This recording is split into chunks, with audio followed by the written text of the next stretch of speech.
Bonjour, bonjour, bonjour bien-aimé. J'espère que tu as passé d'excellentes fêtes de fin d'année et que tu as veillé sur toi-même comme nous sommes exhortés dans les vidéos précédentes avant la nouvelle année 2023. En tout cas, je profite de cette vidéo pour te souhaiter encore une excellente année 2023. Que cette année soit fantastique dans la présence de Dieu et que Dieu aide chacun de nous à accomplir son plan parfait qu'il a pour nous dans cette année. Donc, ma première vidéo dans cette année sera une très belle exhortation que Dieu m'a mis à cœur.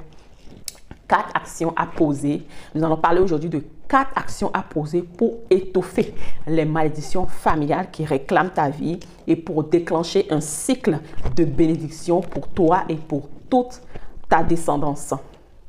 Comment tu peux sortir aussi de l'inflation, ce qui va t'aider aussi à sortir de l'inflation qui est en train de frapper le monde entier. C'est de ça que nous allons parler aujourd'hui. Donc, je partage avec toi 4 points, 4 actions que tu dois poser impérativement pour espérer t'en sortir. Parce que la vague d'inflation, la vague de pauvreté qui est en train de s'abattre sur la terre n'est pas près de s'arrêter. Donc, c'est le moment ou jamais de prendre des décisions pour nous et en tout cas pour la génération qui va nous suivre. Et donc, le premier point que je voudrais partager avec toi, c'est d'accepter et de croire que Dieu veut ton bien. Quel que soit le malheur qui est en train d'arriver sur la terre, tous les dégâts, tout le chaos qui est en train de s'abattre sur la terre, tu dois accepter, mon cher ami, que Dieu veut ton bien. Dieu veut te protéger. Si tu es un enfant de Dieu, Dieu veut t'épargner. Dieu est ton Père et il se soucie de ton bien-être. Tu n'as pas à t'inquiéter. La Bible nous dit, ne nous inquiétons de rien.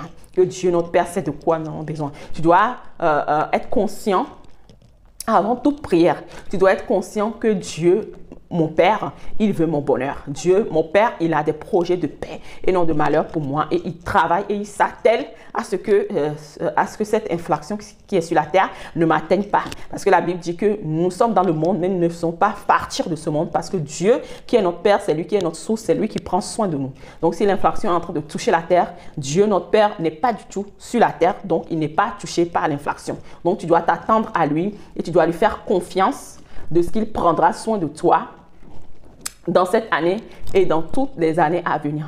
Tu dois être conscient et accepter cette vérité biblique. Et si Dieu n'est pas encore ton Père, je t'invite, mon ami, à le faire parce que c'est le seul moyen qui va t'épargner de cette crise économique et des malheurs, des malédictions familiales qui courent dans les familles. C'est le seul moyen de t'en sortir.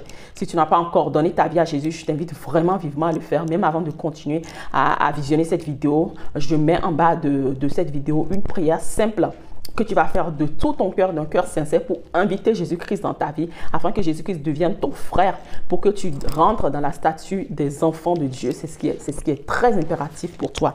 Donc, mon deuxième point que je voudrais partager avec toi, c'est de renforcer ton autel. C'est de renforcer ton autel. La Bible nous dit que Dieu, lui, a déjà bâti son autel. C'est l'autel de la croix. Donc, qu'est-ce qu'il a sacrifié? Il a sacrifié notre Seigneur Jésus sur l'autel-là pour que nous ayons une vie meilleure. Et quand il a accompli, il a dit que tout est accompli. Dieu a tout accompli pour nous. Même si nous ne vivons pas aujourd'hui, c'est des choses qui sont déjà faites dans le monde spirituel. Et quand nous regagnerons notre demeure spirituelle, nous pourrons profiter de ces choses pleinement. Mais tant que nous sommes sur la terre, il y a aussi un ennemi qui est sur la terre et qui nous combat par tous les moyens.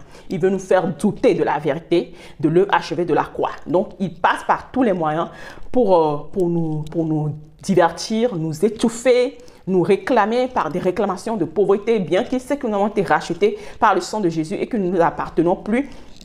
Il essaye de tester notre conscience de la vérité et notre confiance dans la parole de Dieu. Donc, il passe par tous les moyens pour essayer de déstabiliser notre foi. Donc, mon cher ami, tu dois maintenir ta foi ferme dans la vérité qui est de ce que Dieu a tout accompli et que nous ne manquons de rien. La Bible dit que nous ne manquons de rien et que nous avons tout pleinement en lui. Tu dois accepter cette vérité et les actes que tu dois poser tu dois chauffer ton autel. Jésus-Christ, lui, s'est déjà sacrifié pour nous. Mais si tu laisses cet autel-là comme ça va s'affaiblir. L'autel de la croix va s'affaiblir dans ta vie, pardon. Donc, tu dois le chauffer. Mais comment est-ce que tu dois chauffer ton autel de la croix? Comment tu dois rendre ton autel puissant? Parce que l'ennemi qui est en face de toi, lui, il s'attelle tous les jours. Il n'hésite, il ne laisse pas en tout cas, il ne lésine pas sur ses moyens. Il met tout ce qui est de son possible pour chauffer son hôtel, pour que son hôtel soit puissant et que les voix des réclamations de malédiction générationnelle, familiale continuent de courir après toi, de te réclamer. Donc, tu ne dois pas baisser les bras, mon frère. Tu ne dois pas croiser les bras et te coucher sur l'œuvre de la croix. Non, toutefois aussi, tu dois augmenter le feu de l'esprit. Tu dois augmenter ton sacrifice sur l'autel de la croix. Mais qu'est-ce que tu dois faire pour augmenter ton sacrifice sur l'autel de la croix? Alors, la première des choses que je t'invite à faire, des offrandes à Dieu. C'est une manière de reconnaître qu'il a la prééminence dans nos vies, qu'il a de la valeur à nos yeux et qu'il fait partie des personnes avec qui nous partageons nos biens. Bien que c'est lui qui nous donne la force et tout ce qui va avec pour nous acquérir de ces biens, nous lui montrons par cet acte-là qu'il compte pour nous et que nous partageons avec lui nos biens. Je partage avec toi cet exemple. Imagine que chaque fin du mois ou chaque début de mois, tu fais des colis, mais vraiment, tu mets à part des choses excellentes. Par exemple, tu es un cultivateur, un agriculteur et à chaque récolte, tu mets vraiment tes meilleurs produits et tu vas l'offrir au chef de l'État dans le pays que tu es. Imagine comment chaque année, tu répètes les mêmes choses. Imagine comment le cœur de ce chef d'État sera touché envers toi et quand il va décider de te récompenser, c'est automatique que tout ce qu'il aura à t'apporter sera bien supérieur à tout ce que toi, tu lui as offert durant toutes ces années. C'est ce que Dieu nous invite à faire. Dieu veut que nous montrons que nous ne gardons pas l'argent qu'il nous donne pour nous-mêmes. Dieu veut que nous lui montrons que nous l'aimons. Dieu ne fait rien avec notre argent, mais c'est un signe de détachement et d'amour envers lui. Donc, si tu fais cela, mon cher ami, tu es en train de toucher le cœur de Dieu et il te promet dans sa parole qu'il déverse sur toi la bénédiction en abondance, qu'il ouvre sur toi les écluses des cieux. Et même dans ces temps de crise, tu vas voir que la bénédiction, le bonheur et la grâce de Dieu va t'accompagner. En pleine crise, toi, tu vas prospérer de tous les côtés. Donc, c'est ce que je t'invite à faire pour le deuxième point. Et petit A, comment chauffer ton autel de la croix. Donc, petit B, sur les moyens à utiliser pour chauffer ton autel de la croix. Tu dois chercher à faire du bien tous les jours. La Bible nous dit, Dieu nous dit dans le livre de Lamentation que les bontés de l'Éternel ne sont point épuisées, mais elles se renouvellent chaque matin.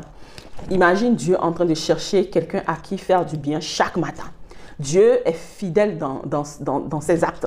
Chaque jour, il cherche des gens à qui il veut faire du bien. Quelqu'un à qui il va renouveler le souffle de vie, quelqu'un à qui il va donner la nourriture, quelqu'un à qui il va sauver la vie, ou il va combattre pour lui en face des adversaires. Dieu s'attelle tous les jours à faire du bien aux hommes.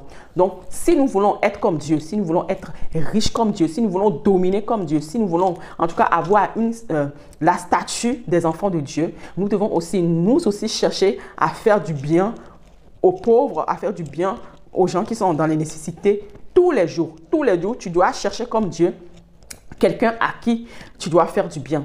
Et j'ai une belle anecdote pour illustrer ce que je suis en train de te dire là. Dieu m'a permis, il y a quelques mois, de rencontrer une dame qui était vraiment dans des difficultés financières assez compliquées. Elle s'est retrouvée avec des enfants en charge et voilà, c'était compliqué pour elle.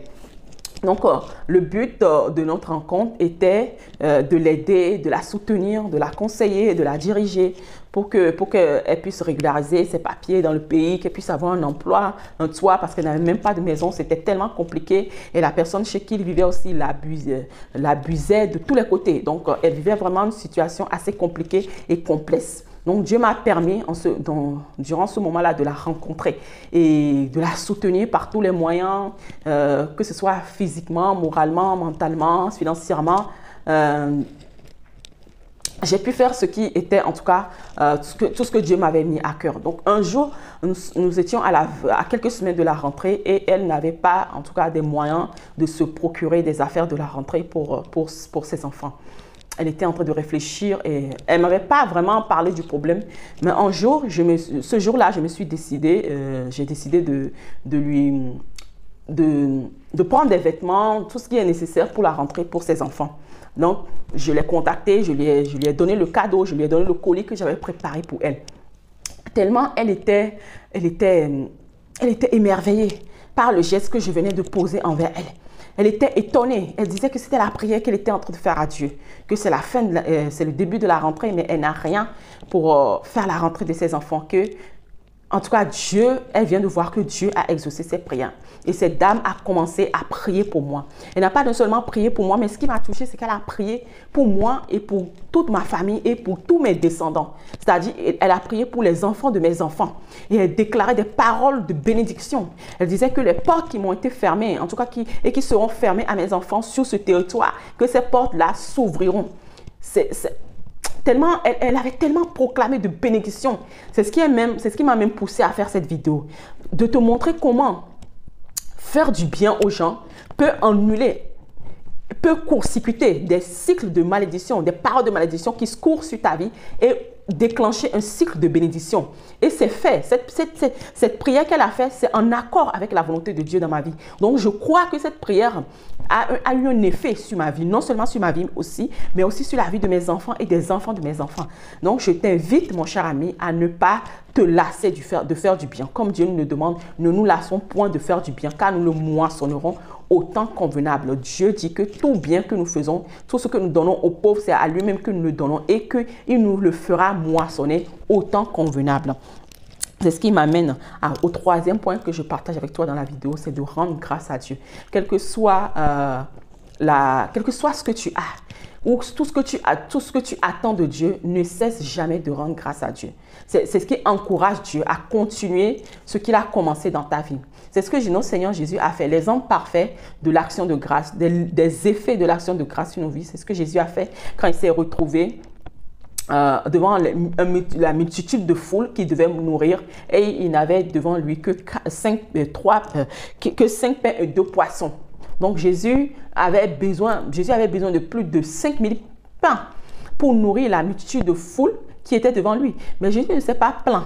Jésus ne s'est pas plaint dans cette situation. Il a juste rendu grâce à Dieu. Il a juste béni Dieu pour les 5 pains et les 2 poissons. Il a dit merci Père de ce que j'ai. La Bible nous dit qu'il a dit merci pour ce que j'ai. Il a rendu grâce à Dieu pour ce qu'il a, pour ce qu'il possède tout de suite dans ses mains. Il a dit merci à Dieu pour cela. Et cette action de grâce a déclenché la main de Dieu et Dieu a multiplié les pains et les poissons. Donc, n'hésite pas, mon cher ami, à rendre grâce à Dieu pour ce qu'il a déjà fait. La Bible dit, mon âme bénit l'Éternel et n'oublie aucun de ses bienfaits. Si tu commences à chercher les bienfaits que Dieu a fait pour toi, que ce soit même pas pour toi, mais pour les membres de ta famille, tu vas tellement en trouver, tu vas tellement les énumérer que, en tout cas, ta prière d'action de grâce va prendre plus de temps que tu ne le pensais. Donc, n'hésitons pas à rendre grâce à Dieu pour ce qu'il a déjà fait et pour ce qu'il fera encore. Et mon quatrième et mon dernier point, c'est que tu dois diversifier tes sources de revenus dans cette année 2023, en tout cas dans cette nouvelle saison que nous avons commencé. Tu dois diversifier tes sources de revenus. Tu ne peux pas t'attendre tous les mois à un seul salaire. Tu ne peux pas attendre que le salaire vienne pour que tu payes le loyer, les factures et tout ce qui va avec. Tu ne vas jamais t'en sortir. Dieu nous dit de présenter devant lui nos huches et nos corbeilles. Dieu ne veut pas que nous ayons une seule activité. Dieu veut que nous ayons plusieurs moyens de nous en sortir. S'il y a une activité qui ne marche pas, l'autre te permettra de t'en sortir. Et ma chère femme, j'encourage vraiment vivement les femmes à ne pas se limiter, à ne pas s'asseoir dans leur zone de confort. Dieu a donné pour chacun de nous des dons et des talents et nous devons diversifier ces dons, nous devons les perfectionner, nous devons les rendre excellentes et nous allons voir que ces dons-là deviendront des sources de bénédiction pour nous et pour toutes nos familles. Donc, n'hésite pas à diversifier tes sources de revenus. Mais ne cours pas dans la vague, ne le fais pas parce que, ne commence pas un commerce parce que ton frère le fait ou parce que ta soeur le fait et que ça marche pour ton frère, que ça va marcher forcément pour toi. Non, tu dois rentrer dans ta chambre secrète et tu dois demander à Dieu, qu'est-ce que moi je dois faire pour m'en sortir dans ces temps de crise et sois sûr que Dieu, qui est ton Père, te parlera. Il va te conseiller. Il a dit, je t'instruirai, je te conseillerai, je te montrerai la voie que tu dois suivre. Dieu nous promet qu'il nous montre la voie, qu'il nous montrera la voie que nous devons suivre. Dieu nous promet qu'il nous conseillera. Donc, sois certaine que quand tu vas commencer à poser les questions à Dieu pour qu'il te dirige, il va te conseiller. Dieu est prêt pour ça. Il n'attend que toi, que tu viennes le consulter avant de démarrer ses activités. Ne suis pas tout le monde. Ne fais pas ce que tout le monde fait, mais fais ce que Dieu te conseille de faire. Et c'est ça qui va assurer ta réussite dans tes activités. Voilà, j'espère que cette vidéo t'a béni, mon cher ami. N'hésite pas à la liker, à la partager, parce que ça bénira plusieurs personnes, je suis sûre et certaine. Cette nouvelle année, nous avons plus que besoin de l'assistance de Dieu, en tout cas dans notre quotidien. N'hésite pas aussi à laisser un commentaire si tu as des questions, si tu as des interrogations, n'hésite pas à le faire.